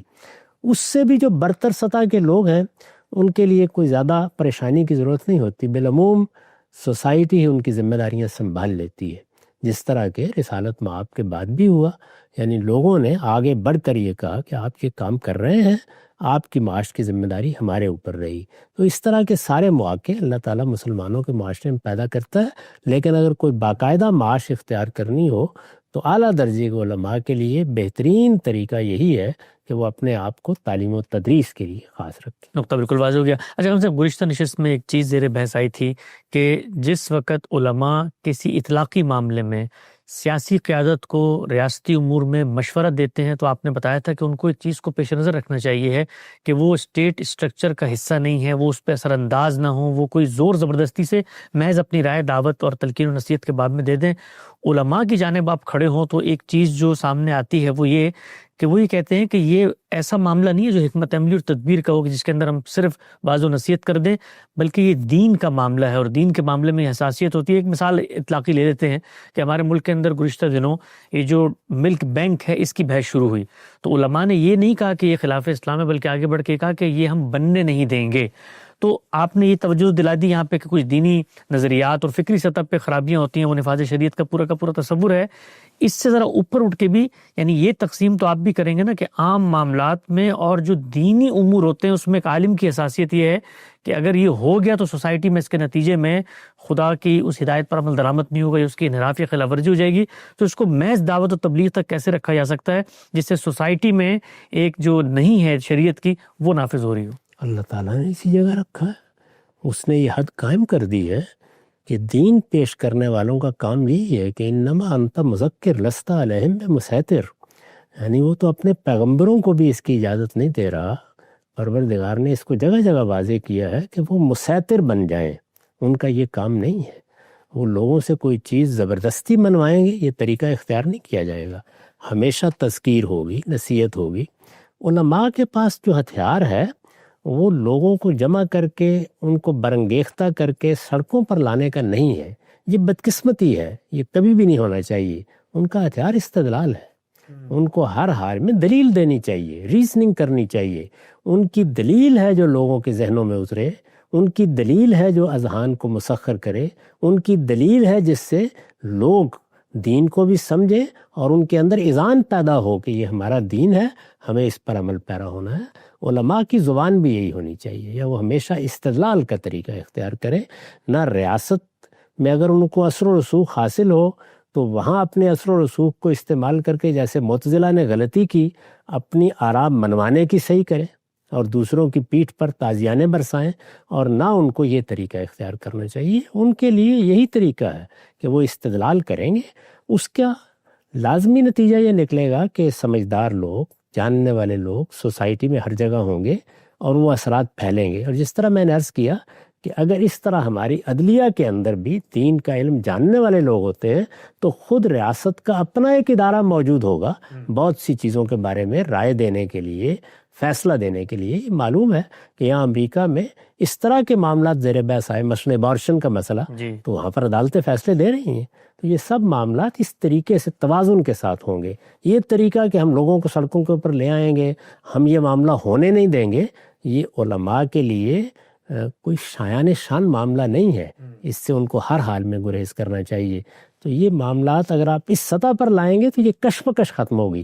یعنی ہمارا موضوع اس وقت کیا ہے کہ کشمکش نہیں ہونی چاہیے، استدلال کے ساتھ بات کی جائے، بات کہی جائے، بات منوائی جائے، لیکن دلیل کے ساتھ منوائی جائے۔ یعنی علماء اپنی اس منصب کے لحاظ سے گفتگو کریں جو ان کا حقیقی منصب ہے۔ یہ ہوگا تو لوگوں میں اصلاح کے زیادہ مواقع پیدا ہوں گے، خود سوچنے سمجھنے والے لوگوں کے اندر تبدیلی لانے کا جذبہ پیدا ہوگا۔ ان کا کام یہ ہے، وہ یہ کام کریں گے تو سوسائٹی میں ان کا کردار انتہائی مثبت ہوگا۔ رہی یہ بات کہ اس کا نتیجہ کیا نکلا کیا نہیں نکلا، اس طریقے کے وعید سنانے اور اس طرح سے لوگوں کو میدان میں لانے کے نتیجے میں کیا ہوا ہے، یعنی اس کا بھی حاصل اس کے سوا کچھ نہیں ہوتا کہ کچھ اوپر سے اقدامات لوگ کر ڈالتے ہیں، وہ سوسائٹی کا ذہن نہیں بنتے، اس کا فکر نہیں بنتے۔ علماء کو زیادہ فکر اس کی کرنی چاہیے کہ دین لوگوں کا ذہن بنے، دین لوگوں کی محبت بنے، دین لوگوں کا استدلال بنے، ان کو ایسا شرح صدر حاصل ہو کہ ان کو کچھ کہنے کی ضرورت ہی نہ ہو، دلیل اپنی قوت کے ساتھ لوگوں کو مسخر کر لیں۔ بالکل نقطہ واضح ہوا۔ اچھا خان صاحب، جو آپ نے ایک تدریجی لاحمل بتایا، اس کے نتیجے میں جو مسلمانوں کی سیاسی قیادت ہے اس کے اندر بھی فطری طور پہ جو مذہبی عناصر ہیں ان کا ظہور ہوگا۔ ایک چیز جو خود میرا اپنا پس منظر بھی مذہبی طبقے ہی کے اندر سے اٹھا، ایک چیز جو سیاسی قیادت کے بارے میں بہت تباہش پیدا کرتی ہے، مذہبی قیادت جب لٹریچر پڑھتی ہے، مسلمانوں کی ہسٹری پڑھتی ہے، اس کی گلوری کو دیکھتی ہے، تو وہاں پر جو سیاسی قیادت بھی موجود تھی اس کے اندر مذہبیت کا ایک رنگ تھا۔ یعنی آپ ہارون رشید کے واقعات پڑھتے ہیں، مامون کے واقعات پڑھتے ہیں، خلیفہ منصور کے واقعات پڑھتے ہیں، تو معلوم یہ ہوتا ہے کہ بھئی وہ فقہ بھی جانتا ہے، کلام بھی جانتا ہے، تلاوت بھی کر سکتا ہے، حفظ بھی۔ یہاں پر جو سیاسی قیادت موجود ہے، ان کا جو ظاہری حال حلیہ ہوتا ہے، ان کا جو تعلیمی پس منظر ہوتا ہے، ان کا جو ورلڈ ویو ہوتا ہے، اس کے اندر اپنی مسلمانوں کی ہسٹری بھی نہیں ہوتی، اور جو کچھ مذہبی حساسیتیں وہ بھی نہیں پائی جاتی۔ زیادہ تر جدید مغربی یونیورسٹی کے پڑھے ہوئے لوگ ہوتے ہیں، تو علماء میں ایک بہت زیادہ، جس کو آپ کہتے ہیں، شدت پائی جاتی ہے کہ یہ گویا ہمارے اندر سے اٹھی ہوئی قیادت نہیں ہے جو ہماری مسلم تہذیب معاشرت، بلکہ یہ غیروں نے لا کر ہم پر مسلط کر دی، اس وجہ سے کوئی اعتماد کی فضا قائم نہیں ہوتی۔ اس کا کیا حل ہے کہ جو مسلمان ممالک میں حکمران ہیں، یہ تو آپ بھی مانیں گے نا کہ وہ جب گفتگو کرتے ہیں ان میں اور مغربی ممالک کے حکمرانوں میں بظاہر کوئی فرق نہیں لگ رہا ہوتا، تو مذہبی ذہن کے لیے اس سے انسیت پیدا کرنا اور اس کو اپنی قیادت کی جگہ پہ فائز کرنا، یہ عقلاً ناممکنات میں سے لگتا ہے۔ نہیں، ایسی کوئی ناممکن چیز نہیں ہے، اس میں بنیادی مسئلے کو سمجھنا چاہیے۔ جب باہر کے لوگ آئے تھے تو انہوں نے آ کے کیا کیا؟ یعنی کیا وہ باہر سے کچھ لوگ کہیں اپنی کسی فیکٹری سے بنا کے لے آئے تھے؟ نہیں، وہ لوگ یہیں کے لوگ ہیں، جی ہمارے ہی فرزند ہیں، جن کو انہوں نے کیا کیا؟ تعلیم دی۔ تو ہمیں بھی تعلیم دینی چاہیے۔ واہ، اصل میں ہمارا معاملہ یہ ہے کہ ہم جہاں سے بات خراب ہو رہی ہوتی ہے اس کو موضوع نہیں بناتے، یعنی ہماری تعلیم کی اصلاح ہونی چاہیے۔ اس مقصد کے لیے آپ محض نعرے لگا کے اپنے آپ کو مطمئن نہیں کر سکتے۔ تعلیم کے نظام میں وہ وحدت پیدا کی جائے جس سے جب لوگ نکلیں اور اگر ان کا علم کا ذوق ہو تو جس طریقے سے وہ جدید چیزوں سے واقف ہوں اسی طریقے سے اپنی علمی روایت سے بھی واقف ہوں۔ اس کے لیے ہم الگ سے گفتگو کر سکتے ہیں۔ یعنی ایک تو میں نے ابھی عرض کیا کہ جب آپ قانون کی تعلیم میں یہ تبدیلی کر دیں گے تو اسی کے اثرات غیر معمولی ہوں گے اور اس میں آپ کو بہت اچھی قیادت ملے گی، اور جو آپ مسئلہ بتا رہے ہیں وہ بھی بڑی حد تک حل ہو جائے گا، لیکن بحیثیت مجموعی پورے نظام تعلیم کی بھی اصلاح ہونی چاہیے۔ ٹھیک تو بالکل واضح ہو گیا۔ آخری چند نکات خان صاحب، بحث کو سمیٹتے ہوئے آپ نے گزشتہ نشست میں بھی کہا تھا کہ علماء جس چیز پہ سب سے زیادہ انداز ہوتے ہیں وہ خارجہ پالیسی ہے، اور خارجہ پالیسی ظاہری بات ہے سیاسی قیادت جو عملی حقائق ہیں، زمینی صورتحال ہے، اس کو دیکھ کر بنا رہی ہوتی ہے، اور مذہبی قیادت اس کو اپنی خوابگاہوں میں آئیڈیلزم کی بنیاد پر تصور کر کے لوگوں میں پروموٹ کر رہی ہوتی ہے۔ اس معاملے میں سیاسی قیادت کیا کر سکتی ہے؟ یعنی جو بھی حلم بتاتے ہیں ظاہری بات ہے وہ دور رس ہے، اس میں لمبا چوڑا ٹائم لگے گا۔ اس وقت بھی ہم نے دیکھا کہ مذہبی قیادت نے جہاد کا اعلان کر دیا اور سیاسی قیادت یہ جانتی ہے کہ ہم جہاد کی پوزیشن میں نہیں ہیں۔ ایسی صورتحال میں کیا سیاسی قیادت کو علماء کو آن بورڈ لے کے حقائق بتانے چاہیے، یعنی بتائیں کہ بھئی ہماری استطاعت کیا ہے، اس موقع پر یہ سب صورتحال ہے، تاکہ خارجہ پالیسی کے اندر جو دوئی ہے وہ پیدا نہ ہو سکے؟ دونوں چیزیں ہونی چاہیے۔ یعنی علماء نے جس نوعیت کا لب و لہجہ اختیار کیا اس میں کیا غلطی ہے ان پر واضح ہونا چاہیے۔ میں نے عرض کیا ہے کہ ان کا کام یہ ہے کہ وہ دین میں کیا حکم ہے اس کو واضح کریں، اس کے حدود و شرائط کیا ہیں وہ بتائیں، اس کے بارے میں لوگوں کو ایجوکیٹ کرنا، تعلیم دینا، ان کا انداز یہ ہونا چاہیے۔ جس چیز کی فرضیت کا اعلان ان کو کرنا ہے کریں، لیکن جس چیز کی فرضیت کا اعلان کرنا ہی ارباب حل وقت کو ہے وہ انہی کے سپرد رہنا چاہیے۔ اس میں جو غلط فہمی ہے ظاہر ہے وہ کشمکش کا باعث بنتی ہے، تو اس میں یہی طریقہ ہے کہ دونوں ایک دوسرے کے ساتھ بات کریں، تبادلہ خیالات کریں، ان چیزوں کو سمجھیں اور سمجھائیں ایک دوسرے کو۔ جب آپ سمجھیں اور سمجھائیں گے تو حقائق بڑی حد تک واضح ہوں گے۔ لیکن یہ میں آپ سے عرض کروں کہ جب تک کوئی انسان اسٹیٹ اسٹرکچر کو، سیاست کو، بین الاقوامی حالات کو بچشم خود نہیں دیکھ لیتا، بڑا مشکل ہوتا ہے یہ سمجھنا سمجھانا بھی۔ ہمارے علماء بالعموم جس ماحول میں پرورش پاتے ہیں اس میں کچھ خواب ہیں جو ہم دیکھ رہے ہیں عرصے سے، ان کے لیے بڑا مشکل ہوتا ہے کہ وہ اس صورتحال کو سمجھیں۔ وہ آپ سارے حقائق سامنے رکھ دیں گے تو وہ کہیں گے نہیں اللہ کا نام لیں، اللہ تعالیٰ کی مدد آ جائے گی۔ تو دیکھیے اب اس پر بھی گفتگو کی ضرورت ہے کہ اللہ کی مدد کا کیا قانون ہے، اس کے کیا ضابطے ہیں۔ تو میرے نزدیک یہ وہ دائرہ ہے جس میں علماء سے بھی بات کرنے کی ضرورت ہے اور سیاستدانوں سے بھی بات کرنے کی ضرورت ہے، یعنی وہ اپنے دین کے اس پہلو کو سمجھیں۔ دو ہی چیزیں ہیں نا میں نے آپ کو متعین کر کے بتایا ہے جو ہمیشہ مطالبے کا ذریعہ بنتی ہیں۔ مطالبہ نظام اسلامی سے لے کر اپنے ملک میں دیکھ لیجئے، آپ مصر میں دیکھ لیں، آپ مراکش میں دیکھ لیں، آپ تونس میں دیکھ لیں، آپ اسی طریقے سے ملیشیا میں ایک کشمکش دیکھتے تھے، وہ دو ہی چیزیں ہیں۔ یعنی خارجہ پالیسی میں مسئلہ یہ ہوتا ہے کہ علماء سمجھتے ہیں کہ اب ہمیں اپنے حقوق کے لیے لڑنا ہے، وہ ایک مرحلہ ہوتا ہے جس میں جہاد زیر بحث آ جاتا ہے۔ اس کی حقیقت بہت اچھی طرح سمجھانی چاہیے اور اس کی ذمہ داری کی نوعیت کیا ہے وہ بھی واضح کرنا چاہیے۔ اور نفاذ شریعت تو میں نے متعین طور پر آپ کو بتا دی ہے کہ دو چیزوں کے بارے میں فکری اصلاح کی ضرورت ہے، یعنی وہاں اصل میں مسلمانوں کے مذہبی فکر کو ریفارم کرنے کی ضرورت ہے۔ تو ریفارم کرنے کا کام اہل علم ہی کرتے ہیں، ان میں ایسے لوگ پیدا ہو جائیں گے، ہو رہے ہیں، کہ جو ان کی زبان میں ان کو بتا سکتے ہیں کہ یہاں آپ حضرات غلطی کر رہے ہیں۔ آخری نقطہ غام صاحب بحث کا، کچھ مسلم ممالک کے اندر یہ جو ماڈل سامنے آتا ہے یہاں پر ریاست نے ایک آفیشیل سیٹ بنا دی ہے شیخ الاسلام کی، یا ہمارے ہاں غیر رسمی طور پہ مفتی اعظم ہے، آپ کو لگتا ہے کہ مذہبی قیادت کی بھی ایک نمائندہ ایک شخصیت ہونی چاہیے ہے جو اپنی قیادت کو اعتماد میں لے کر ریاست کے ساتھ معاملات کرے؟ اس لیے کہ خود ہمارے ہاں اتنی پولرائزیشن ہے کہ وہ مذہبی قیادت بھی تقسیم ہے، اس میں فرقوں کے الگ الگ نمائندے ہیں، تو کیا یہ پریکٹیکل سولوشن لگتا ہے کہ شیخ الاسلام ہونا چاہیے یا ایک آفیشیل مفتی اعظم کی سیٹ ہونی چاہیے جو فیصلہ کر کے اپنی جتنی بھی بقیہ سیکنڈری قیادت ہے اس کو لے کر اسٹیٹ میں آئے؟ اس کے نتیجے میں اسٹیٹ اور علماء کی براہ راست کنفرنٹیشن نہیں ہوگی بلکہ دو لوگ آپس میں بیٹھ کے بات کر سکتے ہیں۔ اگر یہ کسی جگہ ممکن ہو تو کوئی معنی نہیں ہے، آخر ہمارے یہاں عثمانیوں نے یہ منصب بنا دیا تھا اور اس کے بعد صدیوں تک یہ منصب قائم رہا، لیکن ہمارے ہاں چونکہ مختلف فرقے ہیں وہ ایک دوسرے کو ماننے کے لیے تیار نہیں ہیں۔ اب 4-5 شیخ الاسلام تو بیک وقت نہیں بنائے جا سکتے، تو اس میں کچھ مسائل ہیں عملی نوعیت کے، اگر وہ حل کیے جا سکیں تو جس طرح مثال کے طور پر رؤیت ہلال کمیٹی بنائی ہم نے، تو اس میں کچھ نہ کچھ صورت بن جاتی ہے۔ کبھی بریلوی اس کی قیادت کرتے ہیں، کبھی دیوبندی اس کی قیادت کرتے ہیں، اہل حدیث حضرات نے تو غالباً ابھی تک نہیں کی اگر میں غلطی نہیں کر رہا، لیکن بہرحال کچھ نہ کچھ معاملہ ہو جاتا ہے۔ تو اگر کوئی اس طرح کا راستہ نکل جائے تو وہ بھی ایک اچھی بات ہوگی۔ پیش نظر تو یہی تھا کہ ہمارے ہاں جو اسلامی نظریاتی کونسل بنی ہے وہ یہ کردار ادا کرے، لیکن یہ ممکن نہیں ہو سکا اور میرے خیال میں ہوگا بھی نہیں، یعنی اس کا کوئی خاص فائدہ نہیں ہوا۔ اس پر ضرور سوچنا چاہیے۔ اصلی سوال وہی ہے کہ جب تک آپ ایک بڑے طبقے کو جو بہرحال مسلمانوں میں خاص طرح کی قیادت پیدا کرتا ہے اس کو اس اسٹرکچر میں اپنی جگہ نہیں دیں گے، اور جگہ معقول ہونی چاہیے، وہ یہ جگہ نہیں ہے جو ہم نے دے رکھی ہوئی ہے، یا جس طرح سے ہم نے ان کے لیے سیاسی قیادت حاصل کرنے کے مواقع پیدا کر دیے ہیں، سیاسی جماعتیں بن گئی ہیں، علماء کی جماعتیں بن گئی ہیں، یہ تو انتشار کے حوالے کرنا ہے پوری قوم کو۔ اسی طریقے سے صحیح جگہ بنانی چاہیے اور سیاسی جماعتوں کو سیاسی جماعتوں ہی کے طریقے پہ قائم ہونا چاہیے۔ سیاسی جماعتیں کبھی لسانی مذہبی بنیاد پر نہیں قائم کی جاتی، ان کو ایسا ہی کام کرنا چاہیے، ہمیشہ یہی چیز ملحوظ رکھنی چاہیے۔ جو فکری معاملات ہیں میرے خیال میں زیادہ تر توجہ اس پر کرنی چاہیے، اس میں بھی صبر کے ساتھ کچھ کام کرنے کی ضرورت ہے۔ مثال کے طور پر یہ دیکھیے کہ ہمارے ہاں بعض قوانین بنائے گئے، میں نے برسوں پہلے اس کی غلطی کی طرف توجہ دلائی کہ اس میں خود فقہ حنفی کے بھی خلاف قانون سازی کر دی گئی ہے۔ شروع میں اس کے خلاف رد عمل ہوا، لیکن وقت کے ساتھ خود علماء کے حلقوں میں اس کی تائید ہونا شروع ہو گئی۔